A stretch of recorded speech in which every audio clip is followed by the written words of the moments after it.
And now, Virgin Most Powerful Radio is pleased to present Hands-On Apologetics with renowned Catholic author and apologist, Gary Michuta.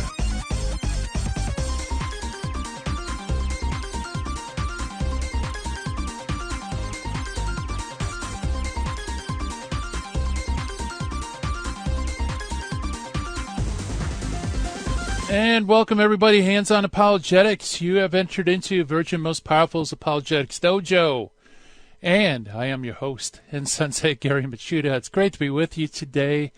Got a great show in store for you. This is a topic that, I normally wouldn't tackle on such a short format because it's one of those mysteries of faith that everybody wonders about. But it's a mystery. We can't really dive into solving and resolving every single question and problem of it. But it's out there, and it's out there a lot. And the topic I'm talking about is free will and predestination. God sovereignly predestines everything, all good things.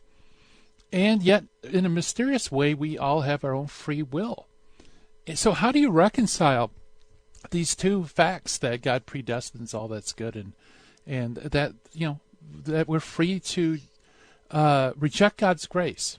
How do those two work together? Well, we have Matt Swaim joining us. Matt Swaim's going to come on the other side of the break. A good friend from the Coming Home Network. And, Matt deals with a lot of people who are on the journey back home. And interesting enough, this is one of those questions that he says keeps popping up, so he wants to address it. So we're going to talk about free will and predestination. So I guess, if you're listening to the program, you have been sovereignly predestined to hear this program today. And God willing, you'll use your free will to continue to listen. So I want to welcome everybody, especially those watching live stream on Facebook and YouTube. Hello, everyone. Great to see our old friends there in the social media section of the dojo. And I also want to welcome all of you listening on radio around the United States and also around the world via podcast from our flagship website, which is virginmostpowerfulradio.org, or listening via our handy-dandy phone app, which is Virgin Most Powerful phone app. Check it out. Download it. It's fun. I use it all the time. I listen to programs on my phone. I stream it in my car. And I also take advantage of all the other goodies that are on that app, too. Lots of freebies. So if you like free material, and it doesn't cost you anything, it's all free. Download the app. We'll appreciate it. And let's see. Yeah, so we're going to do our Finding the Fallacy, which is our critical thinking skills exercise. And every episode we look at faulty arguing, faulty thinking, so that in the field we'll be able to spot it and correct it. And today's Finding the Fallacy is it's common, and unfortunately it's getting more and more common as it seems like as we progress through this political season. That is the ad hominem fallacy. And also we meet an early church father. Today's early church father is the last of the church fathers, is St. John Damascene, otherwise known as St. John of Damascus. So great stuff in store for us. I can't wait to get started. In fact, if you have a question that you feel God is compelling you to ask, give us a call when Matt comes on the show at 888-526-2151. That is 888-526-2151. Or, of course, you can always send your email questions, or maybe you just want to talk about what's going on in your life. Maybe situations you're in. Maybe you have a loved one who is either thinking of leaving the church or has left the church. You're not really sure how to start a conversation. Things like that. You can always send us an email at questions@handsonapologetics.com. Love to hear from you. I do get emails, and I do answer them, every single one. Now, sometimes it might take a little while, but I do get to them eventually, God willing. So, without further ado, folks, why don't we jump to our Finding the Fallacy for today. Like I said, it's a common one. It's one that I think everybody has experienced at some point in their life. And it's one of those fallacies that, especially on social media, and those on social media section of the dojo, I'm sure you can attest to us, forums and so on, the ad hominem attacks. So what is ad hominem? basically it's this. It's where a person attacks the messenger instead of the message. I think that's probably the simplest way to understand it. It's where they attack you personally, but they don't address your argument or your evidence. And so it's a way of throwing you off the game, okay? Because I think everybody's natural instinct is when you're personally attacked, you want to rush to your aid. I mean, you want to stand up for yourself. You want to clarify things. If someone says you're a bad person, you want to say, no, I'm not a bad person. I'm actually a very nice person, right? That's just instinctive. But the thing is, with the ad hominem attack, you propose an argument, somebody attacks you personally, you don't say, hey, hold on a second, you're not addressing my argument. You kind of spring to your own defense. Say, no, that's not right. I'm a nice person. So how do you disarm the ad hominem attack? Well, I've been teaching this for years, and I also heard Trent Horn teach the same thing, so I feel like good company in suggesting this. But he uses the phrase, absorb and refocus. Absorb and refocus. In other words, somebody attacks you, absorb it. Say, okay, fine, okay, I'm a mean, rotten, vicious person. And then you refocus. Nevertheless, what about my argument? What about the evidence, right? And Trent says you could even, hypothetically, if they malign you in some way or slander you, you can say, okay, hypothetically, let's say all those rotten things you said about me are true. Nevertheless, what about my argument? What about the evidence? And that is the best way that you can defuse finding the fallacy for today, which is the ad hominem arguments. All right, lots of fun. And that's an important one to know because you're going to experience that a lot in political ads and debates and things like that. You're going to see ad hominems galore. I predict it. Okay, so how about meet the early church father for today? A biggie. In fact, he's the last of the what we call early church fathers, is St. John Damascene, otherwise known as St. John of Damascus, otherwise known as the Golden Speaker, otherwise known as John Mansur. That's actually his family name, which means in Arabic, the victorious. So John the Victorious. You got to like that for a last name. Although there are, and this is from Faith of the Early Fathers by Jurgens, he says, although there are several early lives of John, none of them are at all reliable. And for a man of such renown and importance, surprisingly little can be said about his career of any great certainty. He died before the year 754 AD, and in the year of the Acts of the Synod referred to him as already dead, so we know that he died before that date. The usual date given for his death, which, by the way, marks the close of the patristic age in the East as 749 AD. But even that is by no means certain, Jurgens says. Now, in Arabic, Menologion says that he died at the age of 104.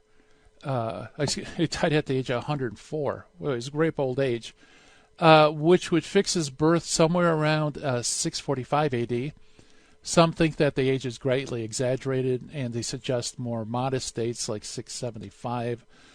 Quite frankly, we're not really sure. Whatever the dates, it seems certain enough that he was born in Damascus, and he died in the monastery of Mar Saba near Jerusalem, where he had a long life as a monk.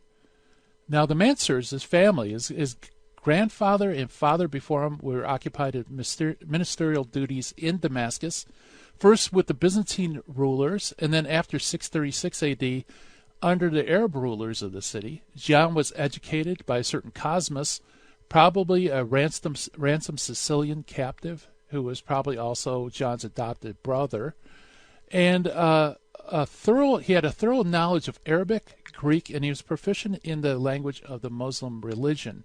He himself served the caliph's government for a time and enjoyed a position of trust, but hostility to Christianity displayed by the Caliph Abdul al-Malik, which such around the year 700, forced him to step down from his duties, to resign his civil office, along with Cosmas, who afterwards he was made bishop of Mayuma near Gaza, and became a monk in Marsaba. John was ordained by the Patriarch John V of Jerusalem sometime prior to the outbreak of a controversy over iconoclasm. And that controversy, John decidedly was anti-iconoclastic. In other words, he's a defender of the use of images. And it could be safely said that he could speak his mind without any physical repercussions because he's no longer in the imperial court, no longer under the caliphs, so he could defend images. John's theology was always orthodox, and his Christology was also quite Chalcedonian. He was a fluent preacher and a prolific writer. In fact, some scholars number the amount of work for St. John of Damascus at 150 titles of authentic works from John. John, according to Jurgens, wasn't really incredibly original, but he was very good at synthesizing, often to the point of plagiarism, Jurgens notes. Plagiarizing or synthesizing and copying and quoting other works and presenting it in a faith and a style that would appeal to a broad audience. So he really does mark a transition from the patristic period, where you have development of doctrine and original understandings and challenges to the faith, to the beginning of the medieval period, where the medieval period takes the early church fathers' teachings and synthesizes and harmonizes them. So John of Damascus really is a great transitional figure for that. And that is our Meet the Early Church Father for today. Coming up on the other side of the break, Matt Swaim is coming with us. We're going to talk about free will and predestination. Stay tuned, folks. More to come after the break.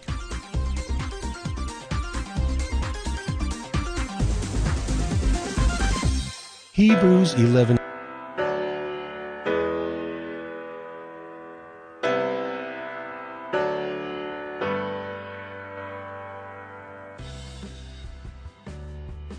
Jesus said in Matthew 26, "Stay awake and pray that you may not enter into temptation." According to St. Ephrem, Jesus, who feared nothing, experienced fear and asked to be freed from death, although he knew it was impossible. How much more must we persevere in prayer before temptation assails us, so that we may be freed when the test has come? May God grant that we may withstand temptation and carry out His will in all things.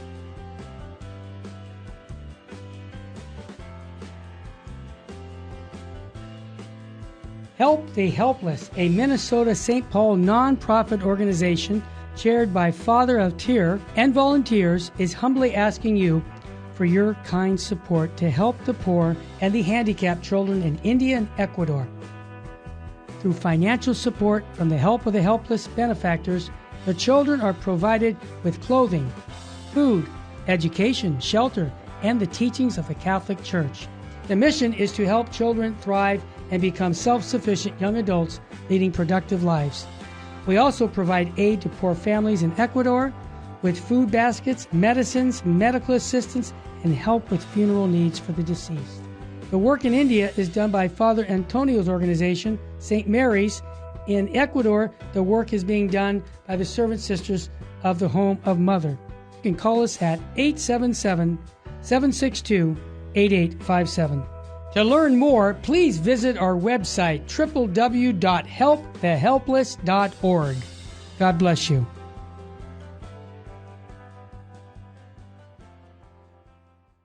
Buying or selling your home or your business property? This is Terry Barber. Real Estate for Life underwrites the Terry and Jesse Show, and they can connect you to one of 900 pro-life real estate agents around the world. And when they receive their referral fee, they will give 80% of it to a pro-life organization. Wow, that's 80%. realestateforlife.org, 877-LIFE-US1. Now, back to Hands-On Apologetics with Gary Machuda. If you'd like to join the conversation, call 888-526-2151. Here's Gary. And welcome back, everybody. Hands-On Apologetics. I love live broadcasting. We're going to talk about free will and predestination, and I can't think of a more fun person to to discuss this with than our good friend Matt Swaim. Matt Swaim grew up in a strong Christian family, attended United Methodist, Nazarene, and Free Methodist congregations along the way. While studying media communication at Ashbury College, he discovered G.K. Chesterton, and it was curtains. Next thing you know, he joins the Catholic Church and works on Catholic radio for nearly a decade. He eventually joins the Coming Home Network staff in 2016. His primary role is working to coordinate and promote new video, web, and other media content. And you can check out all his great work at chnetwork.org. And now the man, the legend, the master apologist, Matt Swaim. Hey, Matt, how you doing today? You have to go with me everywhere I travel. I'm serious. Nobody introduces me like you do, Gary. Well, that's because it's an ego boost every time I come on your show. Just keep the checks coming, and the intros, they'll be up to par.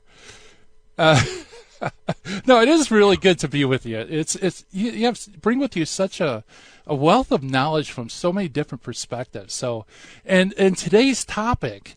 I mean, when I asked you what topic you would like to talk about, you floored me because I thought this would be the last thing anybody would want to talk about, and it's predestination, free will.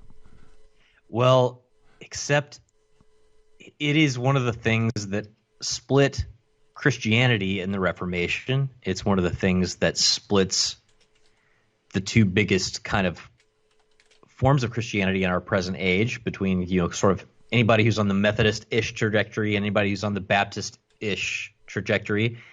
It's that question of, do we have a role in our own salvation or do we not?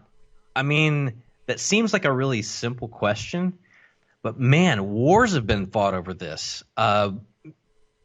Denominations have split over this. Denominations have split over nuances within this. There are people who all believe in predestination, who believe different forms of predestination, who have split over this. I think it's so often the case that, when we say, well, Catholics believe this and Protestants believe this, we're talking to a very broad group of people, and we're saying, well, you guys all believe in sola scriptura, you guys all believe in once saved, always saved, you guys believe in these other things, except a lot of Christians believe extremely different things about even something like what once saved, always saved means because of what the implications are of the question of predestination and free will.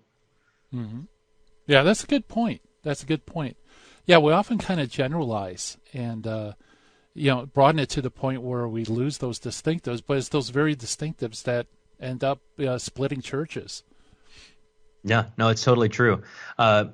So I grew up in mostly a Methodist type context, even though I've got sort of a Reformed strain on my father's side. I always grew up, because of my Protestant context, believing that to be a Christian, you had to accept Jesus Christ as your Lord and Savior. You had to live a life of holiness as a response to that. And don't fall away, don't sin, because if that happens, you are jeopardizing your relationship with God. Even the smallest sin can cut you off from God. And if you sin, you need to get on your knees and pray and ask God for forgiveness. That is very different. I'll start to say that is a very free will oriented approach to Christianity. There's a whole wing of Christianity which believes variations on the following.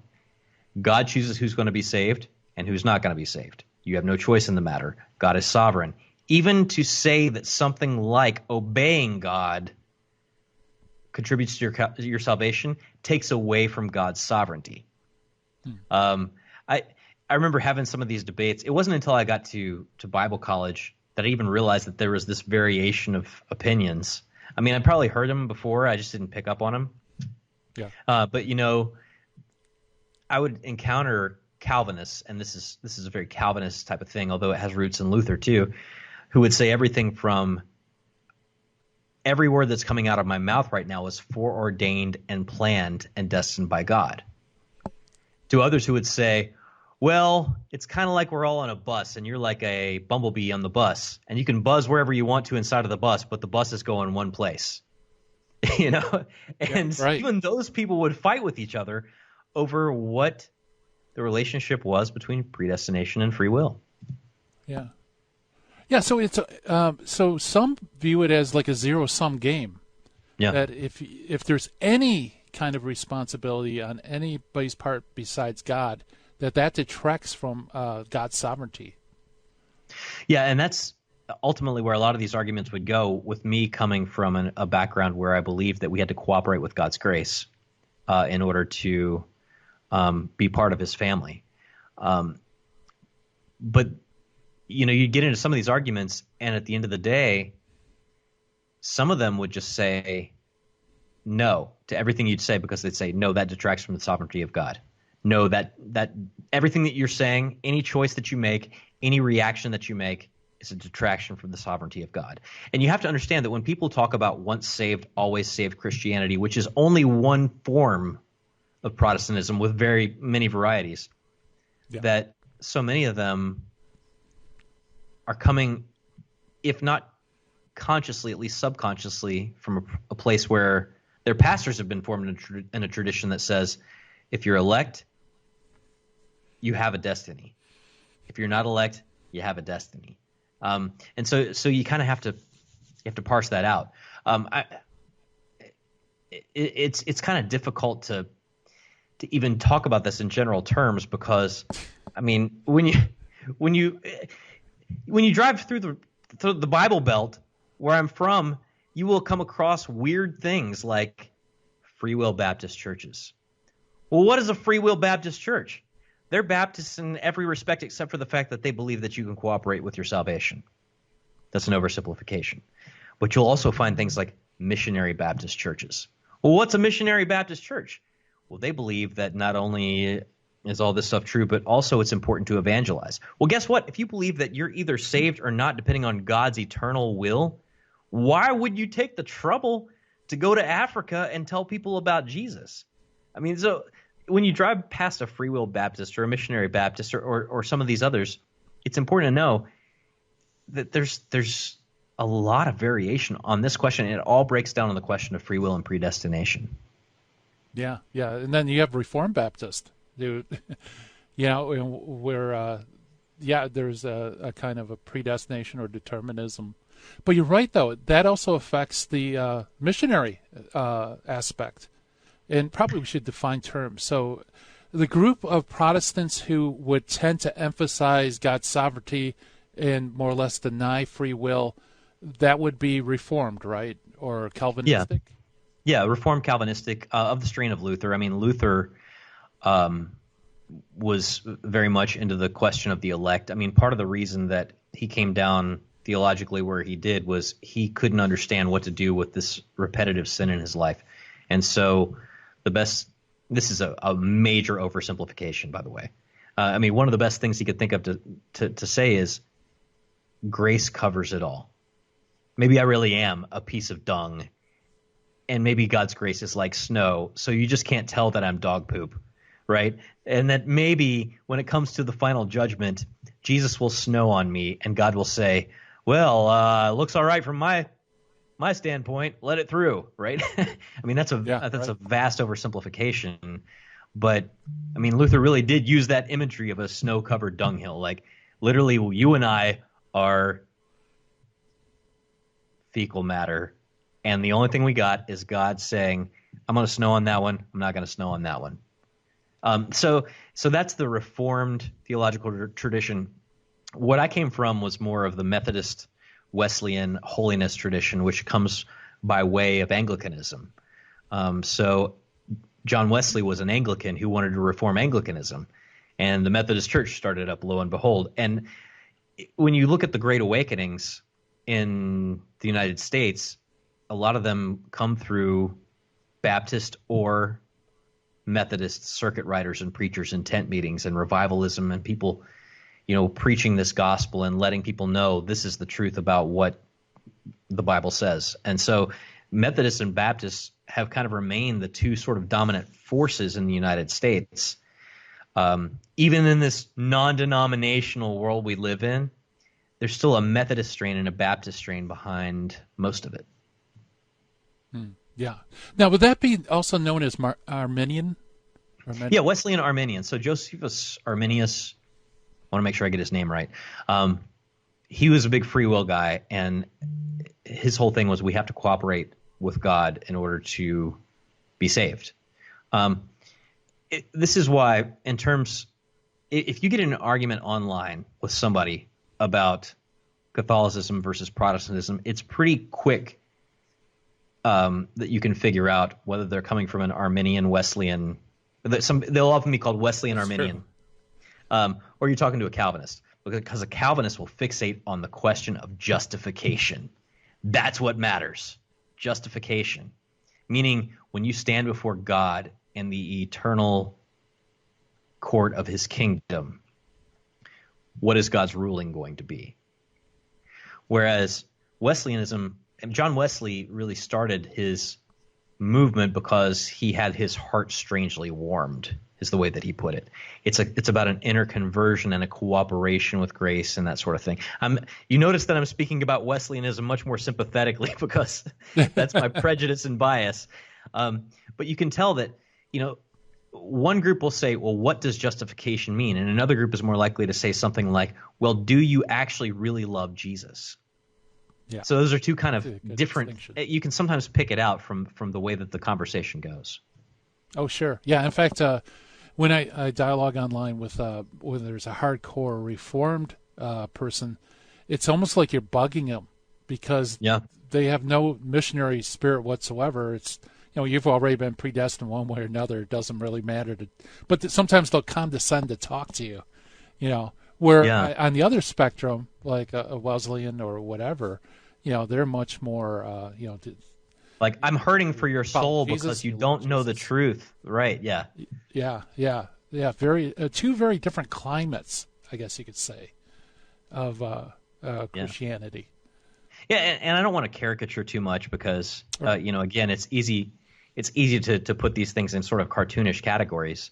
But it's important for us as Catholics, if we're going to get into some argument, some Protestant says some offhanded comment about why the Catholic Church is wrong, are they saying it's wrong because we are fixated on a damning system of works-based righteousness? If that's what they're saying, they're probably a Calvinist who believes that we think we can work our way into heaven. If we have added a bunch of rituals that are standing between our relationship with Jesus, then that's more likely to be someone from like that Wesleyan thing that says, well, why would you put all these things between yourself and Christ? Isn't Christ what you really want? Yeah, that's a great distinction. And we are chatting with Master Apologist Matt Swaim about predestination, free will, and more to come on the other side of the break. Stay tuned, everybody.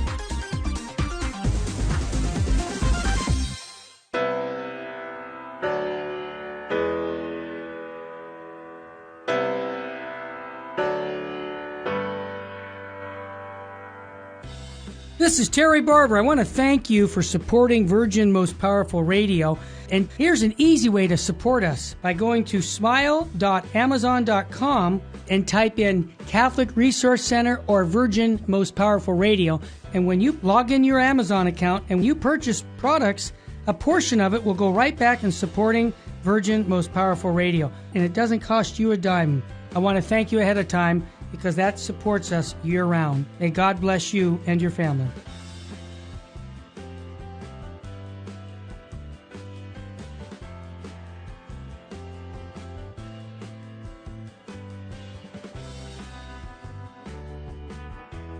This is Matthew Arnold for Virgin Most Powerful Radio.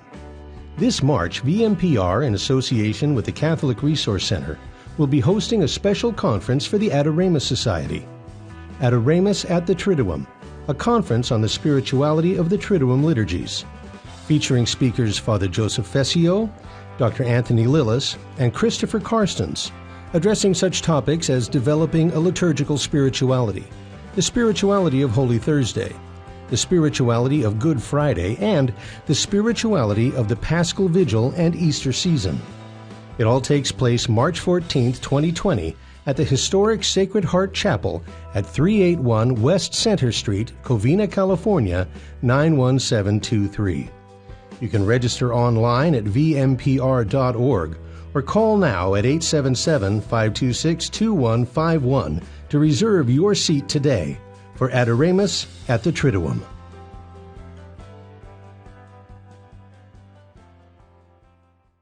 Buying or selling your home or your business property? This is Terry Barber. Real Estate for Life underwrites the Terry and Jesse Show. And they can connect you to one of 900 pro-life real estate agents around the world. And when they receive their referral fee, they will give 80% of it to a pro-life organization. Wow! That's 80%! realestateforlife.org, 877-LIFE-US1. This is Jesse Romero. You're listening to Hands-On Apologetics with Gary Machuda on Virgin Most Powerful Radio.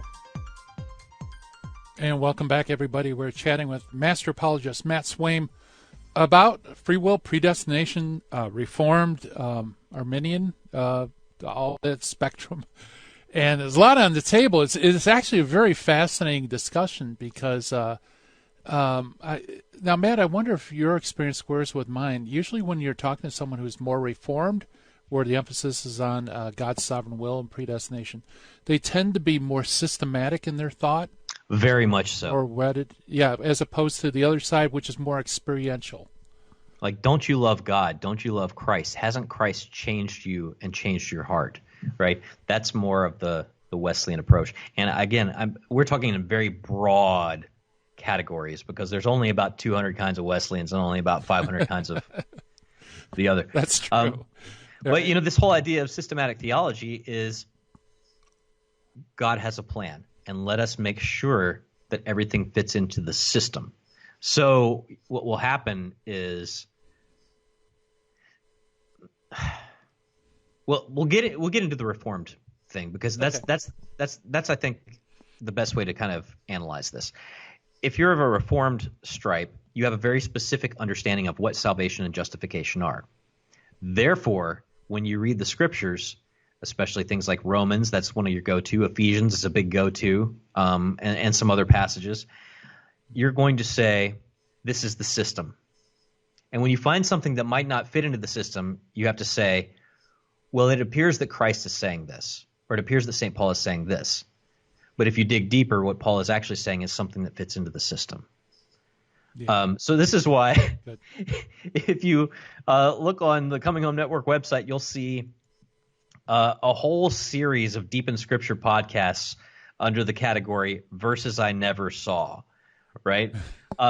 Because if you're in that mindset, and it's almost always Reformed people who are part of those podcasts, because you have to either kind of skip over and say, that's not part of our deal. Jesus is just being mysterious. Let's move on. This is one of our verses, right?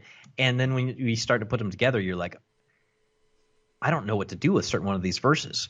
So Scripture has a lot of things, Gary, that would make you think that there is such a thing as predestination in the sense that God chooses before all time who's going to be saved and who's not.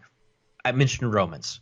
Romans 29 through 30, Paul says, for those God foreknew, he also predestined to be conformed to the image of his Son, that he might be the firstborn among many brothers and sisters. And those he predestined, he also called. Those he called, he also justified. Those he justified, those he glorified. That is like one of the ultimate Calvinist verses, right? Not only did he predestine, he justified him, right? Ephesians chapter 1 is full of this kind of language. In Ephesians 1:11 it says, in him we were also chosen, having been predestined according to the plan of him who works out everything in conformity with the purpose of his will. You take that by itself, man, that just argues predestination right on its face. And even Jesus says in John 6, which is one of our chapters, right? That's one that we usually use to argue Catholicism. Jesus says, no one can come to me unless the Father who sent me draws them. If you've already got that other systematic framework, the way you interpret that verse is, well, the only people that are saved are the ones that Jesus picked. Yeah. But then you got to deal with the rest of the Bible. This is the problem. So, for instance, in 1 Corinthians 15, the same St. Paul who said all that other stuff says, I preached the gospel to you and you received it, in which you stand, by which you are saved if you hold it fast. Well, that sounds to me like you can lose your salvation. Or when St. Paul says that I run the race so that after preaching to everyone else, I won't be disqualified. That sounds to me like Paul thinks he can lose his own salvation. Or, when Peter says that I gave you milk instead of solid food, I preached this gospel to you so that you may grow up into salvation. That sounds like a process. Or what about Matthew 25, where Jesus is separating sheep and goats out and says, well, you people didn't do what I told you to do. I don't know you. You people did exactly what I told you to do. Come into the kingdom. What you have to do if you have a system is you have to figure out a way to explain all those free will verses in a way that makes it sound like what Peter's saying is not what he's actually saying. He's actually saying something different than what the words say he's saying. Right. You have to, because it has to fit the system. Right. Yeah, imperatives too. That's a problem. When God commands us to do something, why would he command us if we have absolutely no choice and, we're predestined to come on. Yeah, yeah. And that's problematic, but it has to work within the system, though. Now, again, is that true with – oh, go ahead. Oh, no, you go ahead. I was going to say, is that true with the other side of the spectrum, with a more Arminian point of view, where you could lose your salvation and good works are important, that type of thing? Well, this is where the Arminian view is actually more in line with the Catholic view. So that's because the Continental Reformation gives you Martin Luther and John Calvin and Zwingli and all the Anabaptists and all that other stuff. Mm-hmm. The English Reformation gives you all the Anglican stuff and all the Wesleyans and things like that. These are two different parts of Europe. Now, there's influences. There are, Calvinist influences that certainly hit the continent, or certainly hit, England, and, continental influences that hit the English Reformation. But the danger with Arminianism is that you can almost get into Pelagianism if you're not careful. And Pelagianism, if you don't know what heresy that is, it's been shot down by the church a few different times. Not only Pelagianism, but also semi-Pelagianism has also been shot down by the church. And that's the idea that all that matters is your free will. And all that matters is your decision to do the right thing. And that is works-based righteousness. Right? Because they believe that you can do that without the aid of grace. So yeah, that's one of the traps that you can fall into the other side. So, I went to a Wesleyan tradition Bible college, and every now and then we'd have like some evangelist street preacher come onto the campus to preach holiness. And the only reason he's preaching is because he thinks that we're all actually sinners. Even if we said, that we gave our life to Christ last night at the revival service, well, he's standing outside to tell you that the revival preacher didn't tell you enough about holiness, and that some of y'all are damned to hell, and you didn't really mean it when you repented. And so that is so focused on your free will. And some of these guys would say things like, well, I haven't sinned in 7 years. Really? Because, yeah, I know. You can imagine the arguments that took place.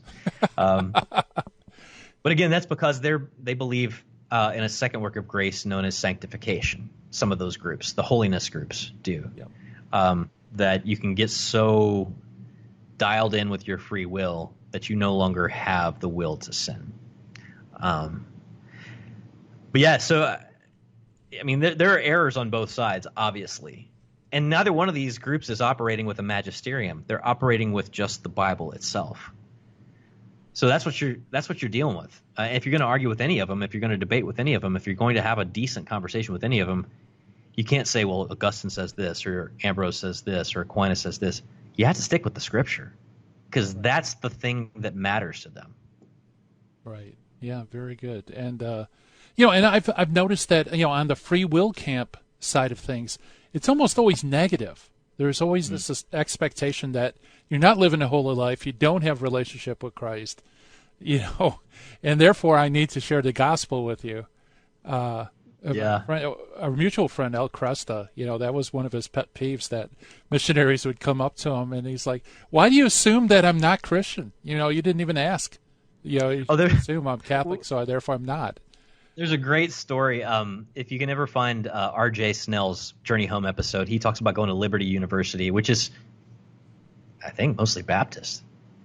But there was a revival preacher who came up, and they gave like a 4-night revival service on the first night. He's like, everybody needs to come down and give their life to the Lord, because a lot of you think you're Christians, but 90% of you are not. Night 2, he's like, I know a lot of you came down to the altar yesterday, but most of y'all weren't serious. And most of y'all didn't really give your lives to Jesus. And unless you do so tonight, you're damned to hell. And then night 3, he's like, most of you are not real Christians, including the people who came down on nights 1 and 2. Wow. There's this whole thing. And of course, the joke is that, I can't tell you how many times I heard from the pulpit the joke of, holiness meaning in part, I don't smoke and I don't chew and I don't go around with the girls who do, right? Like there's a sense of, I have to choose to not engage in certain things. Right. But then again, that points, Catholics believe that too, to an extent, right? Right. Like you have to do good and avoid sin. Right. There's a lot of places to have conversations within that. Right. Yeah, that's true. Why do you suppose, what's missing? Is it the attempt to exclude mystery from these two truths of predestination and free will, that, one side or the other kind of makes it totally explanatory by just ignoring, the mysterious part of, well, I believe in sovereign predestination, but, the free will stuff we can kind of brush aside. Or I believe in free will, but we can kind of brush aside predestination. I'm only going to say this because I grew up in one of those two camps. I'll tell you what's missing. The magisterium, man. That's what's missing.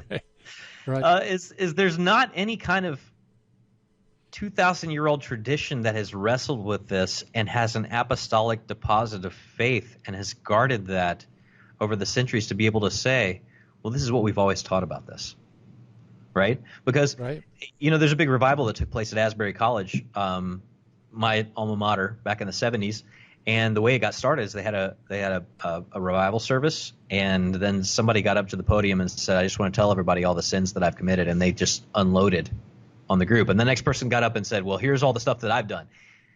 That is, in some senses, a good thing, right? Because James tells us to confess our sins one to another. But they're doing it in a vacuum, right? They're doing it kind of external from the sacramental economy. Right. So there's the therapeutic element of it, but there's not the sacramental element of it. And there's also the trap you fall into the free will camp is there's no ratification that what you did worked. Right. You're always questioning, did I really give my life to God? Am I really, really repentant? Yeah, very good. We were chatting with Master Apologist Matt Swaim about free will predestination. More to come on the other side of the break.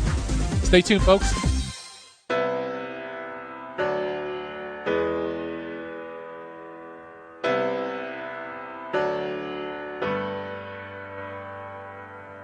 Jesus said to the apostles in Luke chapter 10, "Whoever listens to you listens to me, and whoever rejects you rejects me." According to St. Boniface, in her voyage across the ocean of this world, the Church is like a great ship being pounded by the waves of life's different stresses. Our duty is not to abandon ship, but to keep her on course. May our Lord help us remain ever faithful to His Church, to aid and defend her.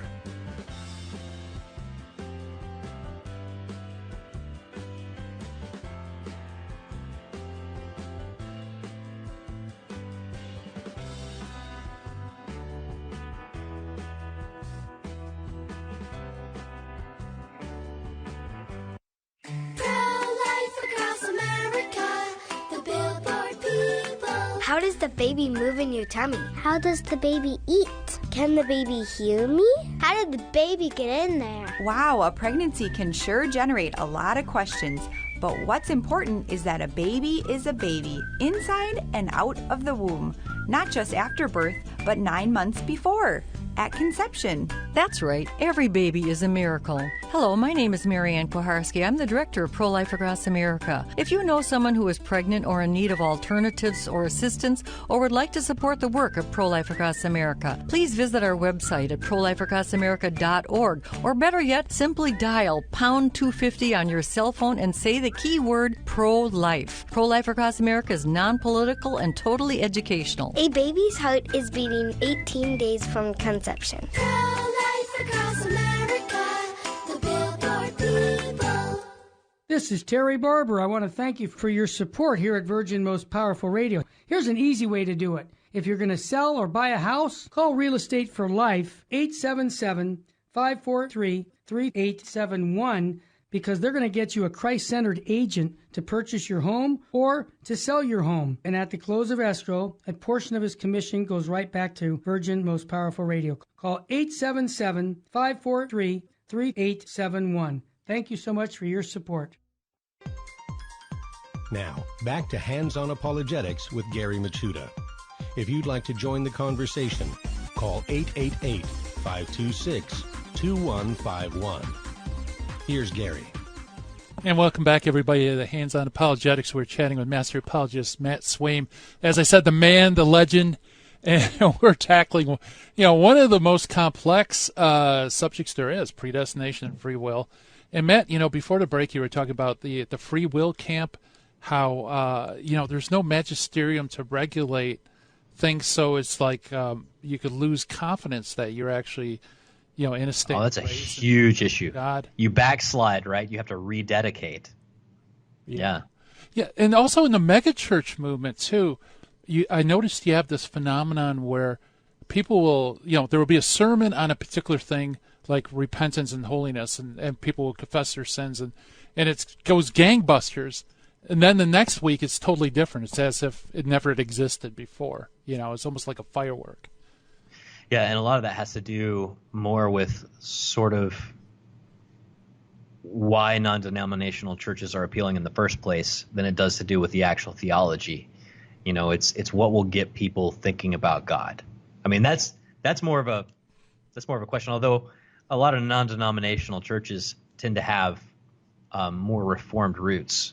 And there are non-denominational churches that fall into both of these camps, but a lot of that is just trying to get people to have like some kind of awareness of God. And of course, you can go deeper if you get into the small groups, and that's when you can really find out what the theology of these things is, and you can find out why it matters where your megachurch pastor went to seminary and stuff like that. But a lot of that, again, you can't really tell until you dig in a little bit. Right. Yeah. Very good. Yeah, so of the two groups, now I know you're biased, but... I'm totally biased. I'm not even going to pretend. Which group do you think it's easier to dialogue with as a Catholic? It's so much easier to dialogue with. Anybody who believes in free will is going to be a lot more open to Catholic stuff. Because, there's this sense that there is grace by which you've been saved, but you can't waste that grace, right? I mean, one of the big things that I heard preached about all the time growing up was this idea of cheap grace. Like, yes, God will forgive you if you say you're sorry, but are you just saying it to get the grace in the moment, a get out of jail free card, or do you really want to respond to that grace? And I think they can get that. We get a lot of people for the Coming Home Network who have Methodist or Anglican or Episcopalian backgrounds who kind of have that sense that it is necessary that we respond to grace. So, I mean, that's the easy one. The harder one is definitely the Reformed out of those two. Yeah. Yeah, that's funny. I would actually probably switch it around a little bit. For me, I think Reformed. I'm curious. I'm only going off of my own experience of who it's easier for me to talk to. Well, and your points are well taken too, because with the more free will camp, you do have an emphasis. You do have what do I want to say? A motivation to follow God's will, in everything, and that makes life a lot easier. With the Reformed, though, if you can get them to talk to you, to spend their time on someone who's possibly predestined to hell, right? I found that, since they're so rigid and systematic, that if you understand the system of their thought, you can work within that system to kind of show them some things. And that's actually what you have to do, is you have to, if you get stuck going Bible verse against Bible verse with someone in the Reformed camp, you are going to lose, and you're going to lose hard. Not because you're wrong, but because they have a series of switches that clicks into place based on what you say. Right. What you have to get them on is the logic. So let's talk about this. Okay. God's will is sovereign. Nothing happens apart from the will of God. If that's the case, then who sinned in the Garden of Eden? Who caused Satan to fall? Well, that would be God. Who is the author of evil? Well, that would be God. Is God then good? No, he's not. Because if God strips us all of free will and the only things that happen are things that he forced into action, then he is an arbitrary game master playing a game. And we are pieces on the board. Because how could God, why would a God like that say, don't do this in the Garden of Eden, and then if he is all sovereign and he ordains every action from the beginning and say, I'm going to make this person I said not to do this, and I'm going to ruin society forever because I set the sin in motion. That's the kind of God you have to believe in if you believe in ultimate predestination. You know what other religion believes in? A God that is pure will and whose sovereignty is the be-all and end-all, and it doesn't matter anything else. The primary attribute of God is his sovereignty and his will. You know what religion that is? Oh, yeah. Are you going to Islam. say it? Islam. That's right. Yeah. So for me, that's it. But the thing is, you have to cross that barrier, though, to make them want to re-examine the system and look critically at it. That's tough, but once you get past it, it's easy. Where I found it's a lot easier with the free will camp, the Methodist and Free Will Baptist, because they have that motivation for holiness, sanctification, know the Lord. But for me, it's easy to get lost in the weeds because a lot of times it boils down to how you feel and emotions. Oh yeah, well, and that's emotions are a big part of the free will side, right? Because it's so hard to separate your will from how you feel about your will in a given moment. And this is where it gets so tough for someone who's of that free will side. I mean, you start to question your own motivations. Am I doing this because it's the right thing to do, or am I doing this because it makes me feel good? Yeah. Would I do this even if it didn't make me feel good? Think about all the head games that you play with yourself. What's crazy? So there is no Wesleyan Pope. There is no Methodist Pope. Right. There's no Reformed Pope, right? Mm-hmm. So ultimately, both of these camps have kind of a framework with which you approach the scriptures, but you're basically left to read the scriptures on your own with the premise that free will or predestination is the case. Yeah. And that's a lot of pressure. And so people don't understand me when I say this, but people are like, why did you enter such a complicated system of rules and regulations like the Catholic Church after having this freedom and liberty in Jesus? I'm like, do you understand how hard it was on the outside and how much easier it is to be a Catholic? It's pretty freaking simple. Follow the 10 Commandments, receive the sacraments, obey God, right? That's a pretty simple framework. And if you doubt that, well, read back 100 years, read back 200 years, read back 500, read back 800, read back 2,000 years. It's a kind of tried and peasants were doing this who couldn't even read. And you're telling me that as a 21st century Christian, I've got to read the Bible for myself and figure it all from scratch based on a principle of free will or principle of predestination? That's the hard thing. Yeah. Receiving the sacraments, obeying the commandments, that's actually kind of easy. By comparison. Yeah, absolutely. Still kind of hard. Yeah, so you were talking about the uncertainty with the free will camp. Do I really, really, really, have Jesus at the very center of my heart or not? And on a Reform camp, there's a similar thing. how do I know I am predestined to election? And then you have that same kind of introspection. Yeah. Yeah, go ahead. Well, so I'll use a Jehovah's Witness as an example. We had a guest on who was a Jehovah's Witness, and Marcus asked, how do you know if you're one of the 144,000? And the guest's response was, well, if you have to ask, you're not. Now, the question can be transferred over, how do you know you're one of the elect? How do you know that you're one of the ones that God has chosen for salvation? Well, there's nothing that says if you have to ask, you're not.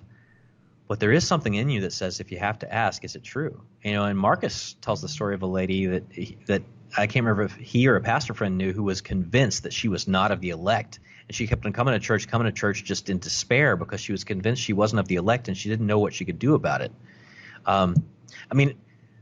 What external source will tell you whether you're elect or not? And moreover, why would you preach at all? Right. And I'll tell you why you do. I'll tell you what the Reformed person will tell you. Because Jesus commanded you to. Mm-hmm. Does baptism do anything? No, it doesn't. Then why do you baptize? Because Jesus commanded us to. Yeah. Because the most important attribute of God is his will. And his commands don't necessarily have to have reasons behind them. They're commands, and the most important thing is to follow them. But even with that, are you actually following those commands if everything is predestined? Or are you a robot still? I mean, what does it even mean to do good or abstain from evil in the first place if you have no free will? It's all an illusion. Yeah. Yeah, very good. And, of course, we're painting with a broad brush. So this is a very broad brush. There are 100 different versions of each of those sides in every town. So, yeah, but it's interesting. There are some similarities, that they both have at the core, this introspection.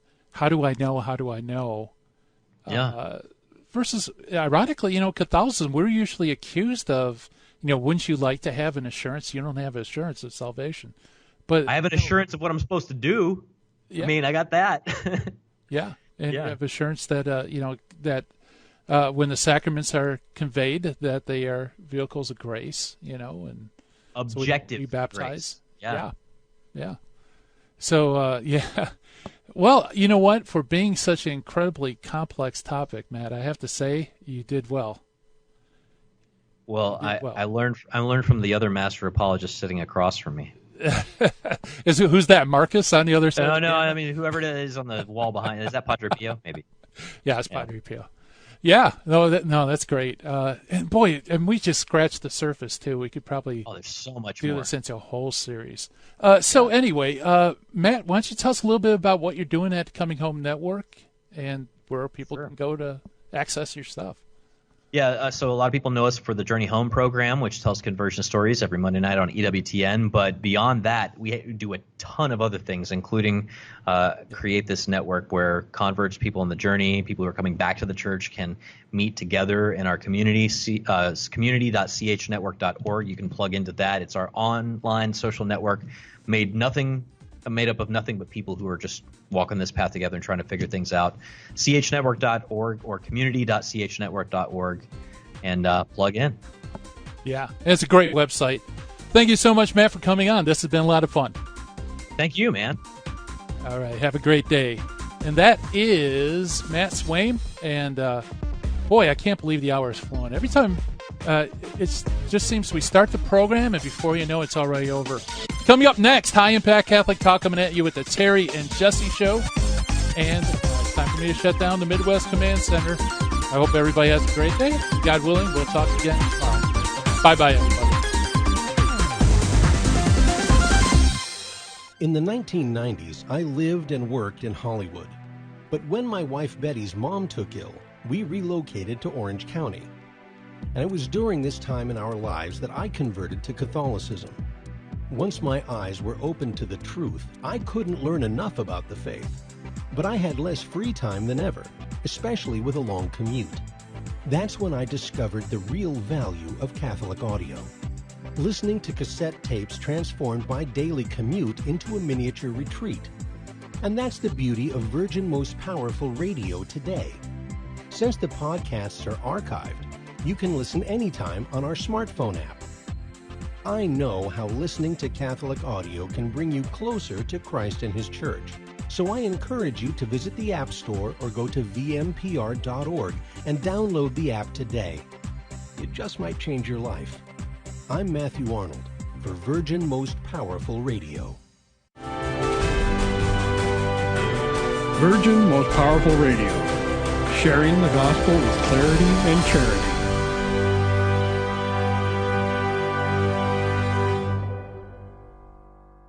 I'm a soldier for Christ.